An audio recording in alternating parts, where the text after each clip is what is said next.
Ni hao, salut à tous, j'espère que vous allez bien. Aujourd'hui, nous allons parler de la notion d'acceptation.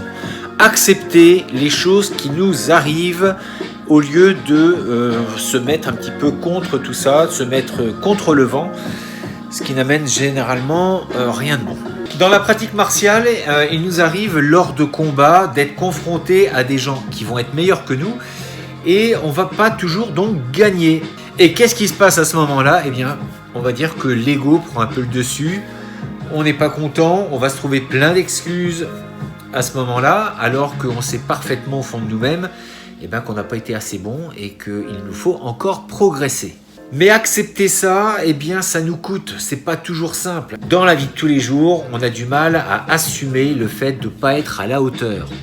Le souci, c'est que ça va nous arriver très souvent et que si on est en confrontation avec ce qui nous arrive, ben vous l'aurez deviné, on ne va pas avancer, on va toujours se retrouver dans un état un petit peu psychologique de défaite, on va s'en vouloir et puis bien généralement on ne va pas avancer, on va toujours se morfondre, toujours avoir cette pensée en tête, ça va tourner en boucle et en fait il n'y a rien de bon.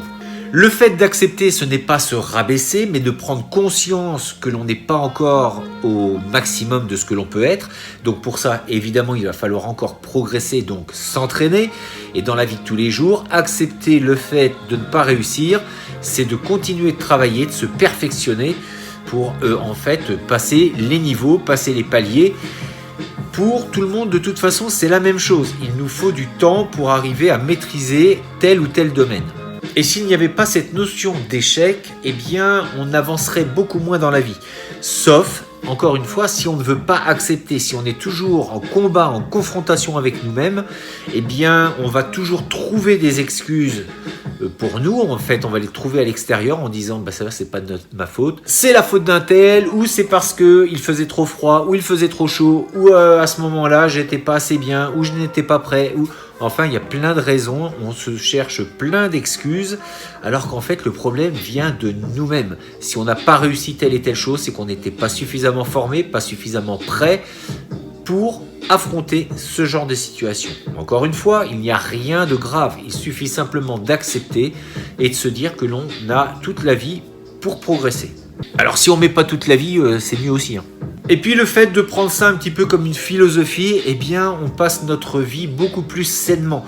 Parce qu'on sait, on a pris conscience qu'il y aurait des défaites, qu'il y aurait des échecs et que quoi que l'on fasse, ce sera comme ça. Même la personne la plus aguerrie va connaître encore une fois des échecs. Et qu'est-ce qui va faire que cette personne va atteindre des sommets? Eh bien c'est parce qu'elle l'accepte et qu'elle va se relever pour continuer ses objectifs. C'est un peu se conformer aux lois de l'univers. En fait, on sait très bien que le temps passe, on ne pourra rien y faire. Le passé est le passé, le temps file, il défile, nous vieillissons. On a beau être contre ça, on n'y pourra rien. Enfin, jusqu'à présent, peut-être qu'un jour, on va devenir immortel. L'immortalité, ça pourrait être pas mal, ça non plus. Mais encore une fois, est-ce bien dans la logique des choses? C'est un autre débat. Donc pour résumer, mettons un petit peu notre ego de côté, acceptons de ne pas être parfait et essayons de nous améliorer.